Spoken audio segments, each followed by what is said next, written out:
Hola, soy Cecilia Ventrice, médica dermatóloga, y te invito a disfrutar conmigo de un nuevo episodio. Hoy hablaremos de intrusismo con la doctora Cristina Pascuto, en el marco de la Semana de Concientización sobre Prácticas Estéticas de la Sociedad Argentina de Dermatología. ¿Qué es el intrusismo? ¿Por qué es importante que yo conozca este término? ¿Y cómo puedo cuidarme? Bienvenidos al tercer episodio de la segunda temporada de Cuidar tu piel, los podcasts de la Sociedad Argentina de Dermatología. Hoy vamos a hablar de un tema que ustedes dirán, ¿qué es eso? Bueno, me parece que es muy importante que lo sepan porque el tema se llama intrusismo y nos vamos a adentrar en una especialista en el tema, que es la doctora Cristina Pascuto, que es médica dermatóloga, expresidente de la Sociedad Argentina de Dermatología y actual directora del curso de dermatoestética de la sociedad. Así que muchísimas gracias, Cristina, por estar acá. Gracias por la invitación. Bueno, vamos a empezar directo al grano. ¿Qué es el intrusismo? Así la gente entiende de qué se va a tratar esto. Qué cosa, ¿no? El intrusismo. Qué tema.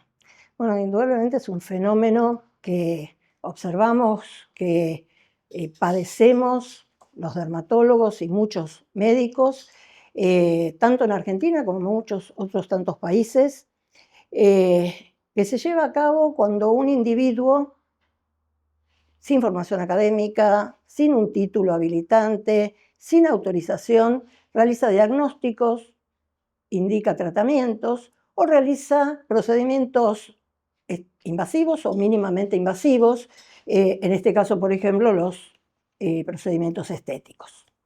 Bueno, y eso me da pie a la siguiente pregunta, porque ¿crees que en algún punto las personas son conscientes o están informadas en quién verdaderamente está capacitado para realizar, en este caso puntual, procedimientos dermatoestéticos? No, indudablemente el ciudadano común no tiene idea de quién está capacitado, está formado para poder realizar un procedimiento o poder ser atendido por alguna patología o en este caso un tratamiento estético.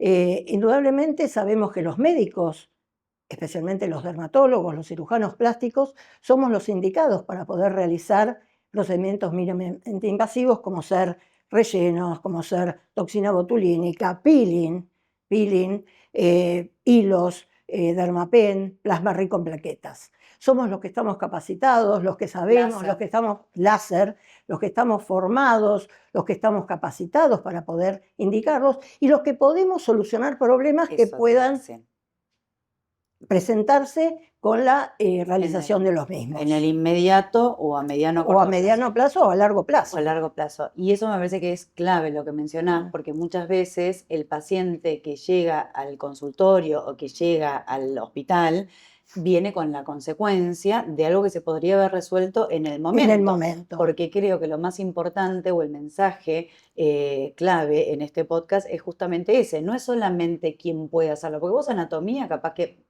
no es así, lo digo. Capaz que agarras un libro, haces un cursito y te pones a inyectar. El tema es de repente si inyectaste donde no debías, donde tocaste un vaso, donde tocaste un nervio, donde tocaste algo vital y después no sabes cómo resolverlo. Indudablemente los riesgos en manos expertas se minimizan. Ningún procedimiento está exento de presentar un efecto colateral. Pero en manos de un experto se minimiza. Porque si nosotros tenemos una oclusión vascular, vemos lo que está pasando en la piel, vemos lo que está pasando en el tejido e inmediatamente actuamos. Te doy un ejemplo que marca perfectamente esta diferencia de quién sí, quién no, qué puede, qué no puede, y qué es intrusismo y qué no lo es. Una enfermera, sin desmerecer el trabajo de las enfermeras, que es muy arduo y muy importante. Una enfermera suministra un medicamento que está indicado por el médico. Ahí no está haciendo intrusismo. Claro. Pero si esa enfermera te indica un medicamento, te lo pone, está haciendo intrusismo. ¿Sí? Una cosmetóloga está formada ¿para qué? Para tratar la piel en superficie. No está capacitada, ni formada, ni habilitada para realizar toxinas, rellenos, plasma rico, como vemos habitualmente. Así que es importante que el público en general sepa esto y saber pueden ser las consecuencias de estar en manos equivocadas. Bueno, y esto me da pie a preguntarte lo siguiente, ¿no? Porque en algún punto creo que el que efectúa estos tratamientos sin estar habilitado, que dicho sea de paso, lo mínimo, digamos, sería el título de médico, ¿no? El título de médico, de profesional. Pero al no estar habilitado, ¿qué consecuencias legales le puede traer a esta persona? Y más allá de los riesgos y de las consecuencias que trae en la salud del paciente, en este caso, que no sería un paciente porque es algo estético, uno va a mejorarse si querés. Pero lo legal, ¿no? ¿Cómo afecta lo legal en una cosmetóloga que yo considero que son un pilar importantísimo Son en la práctica importantes. diaria y Yo que en mi todos los dermatólogos, pero de repente por ahí cuando cruzan ese límite, la consecuencia legal es grave. es grave.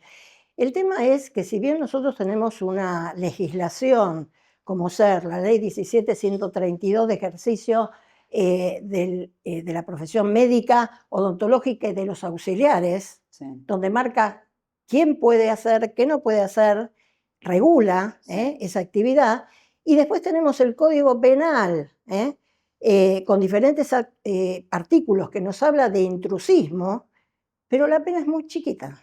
La pena es de 15 días a 1 año de prisión. Y generalmente esto no se lleva a cabo. Claro.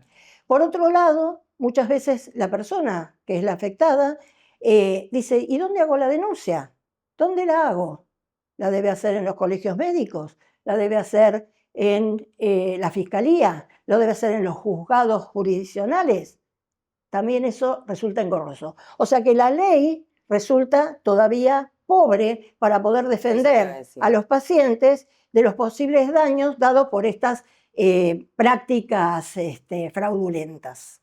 Claro, por eso te iba a decir, que me parece que en algún punto carecemos también de leyes que protejan a los individuos. A los individuos. Es una realidad, porque no Sí. son suficientemente claras, sobre todo. No son claras, no son consistentes.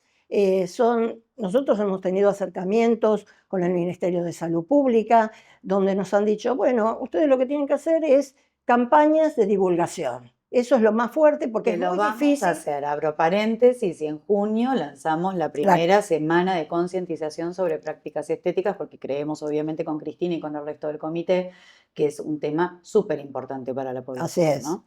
así es. El contralor no existe. Las penas no existen. Entonces es importante, el médico que tiene al lado de su consultorio una cosmetóloga, una peluquería, porque en realidad acá las prácticas estéticas cada vez tienen menos regulación sanitaria, se hacen en departamentos, en country, en garage, en peluquerías, donde se junta gente, gimnasios, donde se junta gente, por ejemplo, para hacer el famoso Botox Party, donde se ponen rellenos, donde se hace plasma rico en plaquetas.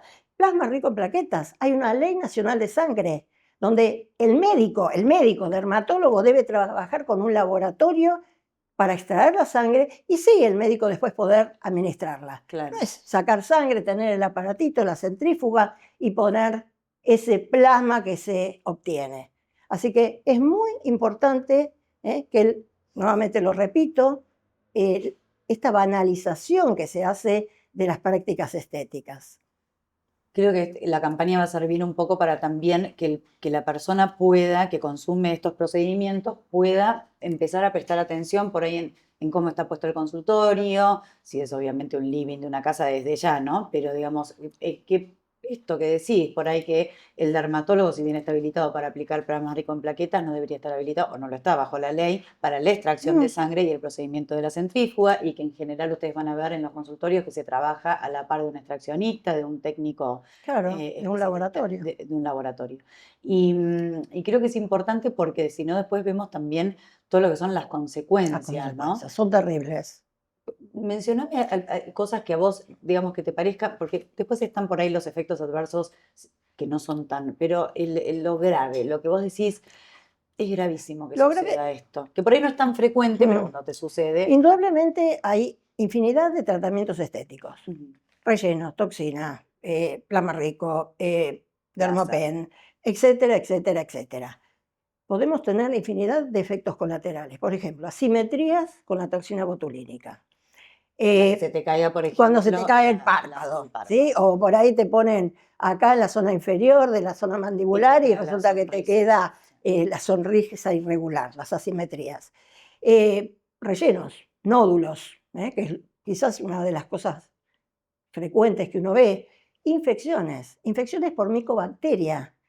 Esto realmente yo lo he visto y lo vemos. La doctora Leiro, que es la jefa del servicio de dermatología del Hospital Muñiz, tiene una estadística, una casuística innumerable de micobacteriosis hechos por mesoterapia, ¿sí? Productos no habilitados, productos que no se manipulan, de contaminación cruzada, que no se manipulan como corresponde, de origen impreciso, y realmente esto es algo que nosotros vemos y lo vemos con mucha frecuencia realizado por personas que no son médicas. Sí, inclusive por ahí hasta cosas que uno debería prestar atención también y que lo tiro como dato, que a veces en el mismo frasco de anestesia, que muchas veces se suele por ahí mezclar con ciertos procedimientos para que no molesten tanto cuando uno realiza la inyección, se deja aplicada la aguja como para abaratar costos o para que sea más sencillo, más rápido, y cargas del mismo, y eso genera contaminación, ¿no? Genera contaminación, por supuesto.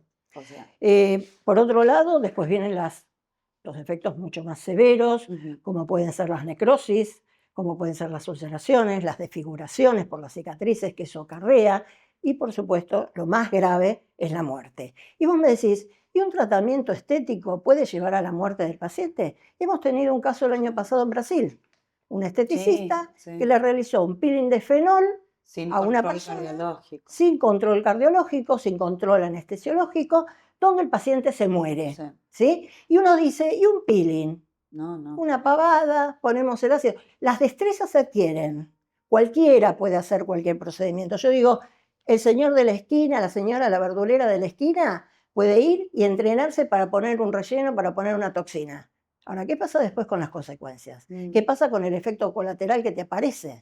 Además, ¿quién lo resuelve rápido? Mucho de lo que pasa es que a veces genera inseguridad por parte del paciente, pero la realidad es que a medida que uno va avanzando en la especialidad y se va interiorizando y es mucho más experto en el tema, más recaudos toma. El que menos sabe, menos miedo tiene. Sí. Y eso se ve. Yo tengo por ahí se lanzan a inyectar narices sin reparar en que por ahí te puede generar ceguera. Bueno, esa es otra de las cosas muy severas que pueden pasar. La ceguera dada por rellenos, por bioestimuladores, ahora que están tan en auge los bioestimuladores. La aguja que entra dentro de un vaso, que ocluye, que comprime o que hace una embolia y produce la ceguera. ¿Sí? Así que es muy importante tenerlo en cuenta. Saber que los cursos no dan especialización, que las diplomaturas no dan especialización. ¿Sí? O sea, yo creo que el médico debe tener una formación con un título habilitante para lo que está realizando. Ahora se habla mucho, por ejemplo, de las competencias. No hay una ley de especialidades médicas y eso se está trabajando. Se está trabajando con otras sociedades científicas, se está trabajando con la Sociedad de Cirugía Plástica y Estética de Buenos Aires para poder desarrollar una ley de especialidades médicas. ¿Sí? Porque cualquiera puede hacer cualquiera. Un ginecólogo está formado para trabajar sobre los órganos. Básicamente. Sí. Claro. Un neurólogo, un traumatólogo. Y son todos, yo no me quiero meter con la medicina porque es otro tema, no tiene nada que ver con el intrusismo, pero ¿hasta qué punto no? El odontólogo se formó. Entonces, la ley de ejercicio de la medicina, de la odontología y de los auxiliares habla que el odontólogo puede hacer procedimientos que tengan que ver con la zona orobucodental. Pero resulta que se ponen a hacer peeling. ¿Qué tiene que ver un odontólogo en la piel? ¿Qué formación tiene de conocimiento de la piel? ¿Sabe anatomía? Sí, todos sabemos anatomía. ¿Y ahí qué pasa? El funcionamiento, lo que sucede con la piel, lo que puede suceder con un peeling con la piel. Así que me parece que acá son muchas aristas, muchos frentes que tenemos que ir. Al que nos escucha también, porque a veces parece como una cosa de celo, de querer, viste, guardárselo y en realidad tiene que ver con esto, con la experiencia que uno tiene, no solamente de realizarlo, sino de ver los efectos de ver los efectos adversos. adversos. Realmente es una complicación que se ve a diario en los hospitales y en los consultorios. Entonces creo que es importante ese mensaje también, porque de alguna manera, Sí, no es si no queda como demonizar. que, o sea, la ley es lo que te protege también como paciente y no solamente al especialista en lo que sabe, digamos, ¿no? Y una cosa que, y esto por ahí más para los colegas, pero a veces nos pasa, viste, que te preguntan, bueno, yo sé de tal lugar en la esquina que lo hacen, pero no sé dónde ir, dónde se, viste, como, y también es un poco frustrante eso, porque Es uno le frustrante. termina contestando que por ahí vaya a la fiscalía, pero que vea lo que pasa. Entonces, Es que es así. es de nuevo esto, Es así. pulir un poco más las Una leyes. legislación pobre, sin demasiado control, donde uno no tiene dónde recurrir ante estos casos. El paciente que no sabe dónde recurrir, sí, cuando pasa algo muy severo, se va al abogado, el abogado empieza un juicio de mala praxis. ¿Qué mala praxis le van a hacer a una cosmetóloga? Claro, ¿no? Ninguna. Es que no aplican. No aplica. No aplica. ¿Sí?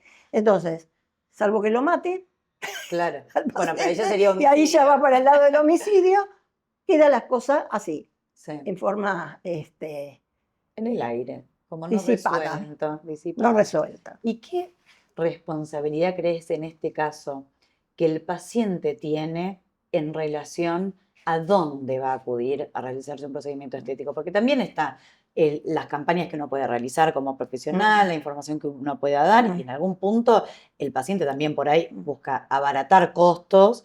Dice, bueno, me ha pasado en el hospital una mujer con un nódulo acá y que recién en la tercera consulta, cuando ya fuimos a la biopsia, cuando ya vimos que obviamente tenía una reacción granulomatosa y que había un producto ahí aplicado, bueno, pero pero porque se sentía avergonzada luego de haberlo realizado, que había ido al living de una amiga, literal, de una amiga que estaba practicando, bueno. Entonces, ¿qué responsabilidad tiene El paciente. sin lastimarlo, sin dañarlo, pero en algún punto, dónde tiene que ir a buscar Indudablemente, información? ¿Qué es el lo que tiene que hacer paciente el paciente? que es víctima de algún efecto colateral es el que paga los platos rotos. Pero por otro lado también tiene cierta responsabilidad. Por ejemplo, saber quién le está atendiendo, en dónde se está atendiendo, porque si ella sabe o él sabe que va a ir al living de alguien o va a ir a un garage, por ejemplo, el tema de los equipos de láser, de luz pulsada, Las quemaduras. Las quemaduras, los daños oculares que pueden ocurrir. ¿Por qué? Porque estos equipos muchas veces no tienen un contralor sanitario, por otro lado, no tienen una habilitación por el ADMAT, por otro lado... Pero ¿cómo puede saber el paciente? El paciente no lo sabe, ¿no? el paciente por no lo eso, sabe, ¿cómo puede pero saber? si lo hace en un Mínimamente garage que sea un título o en una médico. peluquería, No, eso ¿cuántas peluqueras ofrecen a sus clientas depilación definitiva? ¿Se lo hace un médico? No se lo hace un médico. ¿Hay un médico controlando? Porque es cierto, hay auxiliares de estas prácticas, de algunas prácticas, ¿sí? Hay algunas que yo no estoy de acuerdo. Por ejemplo, auxiliar en mesoterapia. El auxiliar en mesoterapia te puede cargar del frasquito la jeringa y dársela al médico. No mucho más. No mucho más. Entonces, con ese cuentito, las cometólogas realizan mesoterapia. ¿Sí? Una vez tuve un problema con una dueña de una farmacia, que era paciente mía, donde le digo, ¿pero por qué le vendes? Ah, pero bueno, a mí me lo compra un médico, pero resulta que después se lo vende en la escuela de cosmetología que él dirigía. Claro. ¿Sí? Claro. Entonces, también la responsabilidad de las empresas que distribuyen productos de estética. Inclusive por ahí, a mí, mi mamá, sin ir más lejos, siempre me consulta, ¿no puedo hacer porque ella tuvo una miocarditis y quedó con complicaciones cardíacas, ahora está bien, pero digamos, tuvo durante mucho tiempo una arritmia, entonces, y eso por ahí no se sabe, entonces, ¿me puedo hacer HIFU? No le digo. No. Me puedo hacer, entonces, al final parece pobre que le digo no a todo, pero la realidad es que muchas veces la gente no repara en esto, el que te dice, sí, venía a hacerte HIFU, que HIFU es una radiofrecuencia, venía a hacerte esto, lo otro, digo, los peligros que conlleva, porque ahí viene la medicina. Ahí viene la medicina. Ahí viene el médico. Ahí viene el interrogatorio, la medicación que toma. La medicación que toma, los antecedentes. O sea, hay otro contexto dentro de la práctica médica a lo que puede ser el hecho de poner y sacar un producto. De hecho, creo que cuando vas realmente a una consulta donde te preguntan y el médico está ordenado y te das cuenta, edad, antecedentes Claro, personales, medicación habitual, antecedentes familiares, alergias a algún medicamento, uno tiene en la cabeza así es. algo que habitualmente repite en cada Repite consulta porque porque son datos que tiene a que... vos te sirven. Claro, No claro, solo al paciente, a vos te sirven para elegir el sí. tratamiento, para cuidar, y eso para, y si uno entra a un lugar y ya directamente te inyectan, bueno, claramente algo falta, ¿no? Digo, Sí. de parte de los pacientes para que presten atención. Desde ya que un garaje y una peluquería, pero digo, bueno, No, pero a veces no tener el título a la vista, sí, no saber de la matrícula que el médico tiene, los productos que los utiliza. productos, Los productos que los productos. utilizan. El Están médico habilitados. debe hacer firmar un consentimiento, Ah, por otro lado, mostrar al paciente, generalmente los productos vienen con una etiqueta, ujú. ¿sí? Doble, Sí, donde que te una la se la llevas. queda el médico y otra se la da al paciente, donde hay fecha de caducidad, tipo de producto, El lote. el lote. eh, entonces decimos, ¿cómo? No sabe, a veces los pacientes vienen y dicen, no sé lo que me puso. No sé lo que me puso. Usted que está llena de nódulos, ¿por qué? Le dijeron que le pusieron hialurónico y le pusieron silicona. Y no Y se pero a llevó vos no te mostraron, no, vino con la jeringa en la mano. Entonces, me parece que el paciente también tiene cierta responsabilidad. A veces me pasa a mí, en mi consultorio. Digo, toma, esto lo guardalos para que vos sepas lo que yo te estoy inyectando.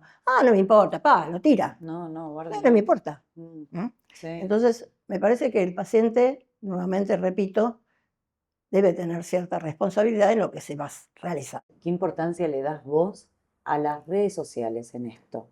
Pero las redes sociales es otro tema. Es otro tema. Hay toda una cosa Divulgación. de divulgación Pseudo- loca, Pseudocientífica. Sí. pseudocientífica, donde empiezan a repetir mensajes, repiten mensajes y se va viralizando una idea que no es la correcta. Ujú. Realmente debe haber una regulación de toda la información de las prácticas estéticas. Ahora se está tratando, tenemos la posibilidad de hacer un convenio con una sociedad científica donde se va a presentar un proyecto justamente para regular estas prácticas a nivel de redes sociales. Por otro lado, si uno lee la ley 17.132, que fue actualizada en el 2020, porque es del año 67, pero el 2020 se actualiza y se pone, por ejemplo, la telemedicina, que no existía, entonces se incorpora la telemedicina, pero si uno lee, ¿sí?, los diferentes artículos, va a ver que hay párrafos donde, no recuerdo los artículos, pero donde hay párrafos que hablan de la propaganda, de la información que debe dar el médico. Pero también se debe hacer por aquellos que no son médicos, porque si no tenemos todo a nuestra contra, en nuestra contra. Por ejemplo, ir a habilitar un consultorio. El otro día me contaba una colega, una residente, que fue a habilitar un consultorio, no una residente, ya con su título, fue a habilitar su consultorio y le dijeron, bueno, usted va a hacer presentaciones en redes sociales, tiene que estar autorizada. ¿Qué va a presentar? ¿Qué va a decir? Llame. El médico entonces es el que está perseguido. Claro. Y después el resto de los individuos, de los mortales, Pueden publicar, pueden bueno, hacer, pueden decir lo que con quieran. esta ley, porque digamos en las redes sociales mucho de esto de mostrar que hago esto, que hago lo otro, las maquinarias sobre todo, los láseres, la radiofrecuencia, el Dermapen, de acuerdo a la profundidad en la que entran, etcétera, la gente, digamos, los no profesionales y que eso lo muestran en forma relajada, porque saben que no hay algo, Claro, ¿entendés? sí. Excepto que uno vaya específicamente a denunciar a una fiscalía, que tampoco lo va, o sea, no es algo que uno haga cotidianamente, habiendo una ley es un poco más sencillo, porque en realidad la evidencia se está mostrando en la red, Claro, ¿no? El claro. antes y el después, el El antes y el después, que muchas veces están photoshopeadas, son imágenes que no corresponden. Eso pasa todos los días y lo vemos todos los días. Sí, es un engaño absoluto. Sí, sí. Bueno, Cris, y como mensaje final, entonces, como para, desde ya que necesitamos una ley que sea un poco más abarcativa y un poco más detallada, más controladora. y más controladora. Más controladora, eso es fundamental. La sociedad está trabajando en eso ya hace mucho tiempo, mucho tiempo. Lo que pasa es que es sencillo. no es sencillo, no es sencillo llegar. ¿no? Sí. Nosotros hemos tenido aproximaciones, como mencioné antes, con el Ministerio de Salud, con el ADMAT, Sí. junto con la Sociedad de Cirugía Plástica. Hemos tenido acercamientos y donde todo queda en la nada. Sí. Hemos presentado proyectos Sí. y han quedado en la nada. Es muy difícil este país y las leyes. Pero bueno, creo que somos responsables de poder informar, de poder transmitir, de poder educar a los pacientes para que estas cosas no ocurran, brindando información. Los pacientes pueden ir, por ejemplo, a consultar al registro de prestadores Sí. nacional. Eso yo lo recomiendo mucho. Mucho para ver si El título de médico, el título de la médico, especialidad. La persona trabaje en un consultorio habilitado, que tenga la habilitación, que tenga sus títulos, ¿sí? Que muestre sus títulos. Yo creo que eso es lo más importante que el individuo común debe saber. Totalmente. Y para los profesionales, que sepan que se está trabajando en el tema y como decía Cristina, a veces es un poco como en la jerga se dice remar en dulce de leche, pero vamos a llegar a buen puerto porque la realidad es que tanto insistimos que vamos a llegar. A un punto algo vamos a lograr que sea en beneficio tanto de nuestros colegas como de los pacientes. Por otro lado, saber que muchas veces nos llegan las denuncias acá en la sociedad que las instituciones científicas no tienen contralor. ¿Sí? Nosotros no somos los encargados, no tenemos potestad para hacer denuncias. La denuncia tiene que ser individual. Exacto. El médico que tiene la competencia desleal al lado debe ir a la fiscalía y hacer la denuncia, al juzgado hacer la denuncia. Tanto y en cuanto hay muchos colegios médicos de las diferentes provincias que tienen el contralor. ¿Sí? Pero acá en Capital es muy difícil, muy difícil. Bueno, pero vamos a llegar. Vamos a tanto llegar. y en cuanto la ley esté vigente, será responsabilidad de cada uno renunciar. Y eventualmente llegaremos a una ley que sea un poco más controladora, que nos dé beneficio tanto a los profesionales, médicos y cirujanos plásticos, como dermatólogos, como también al paciente, que en definitiva es lo más importante, ¿no? Gracias, Cris. No, por favor. Muchas gracias. Nos vemos en la próxima.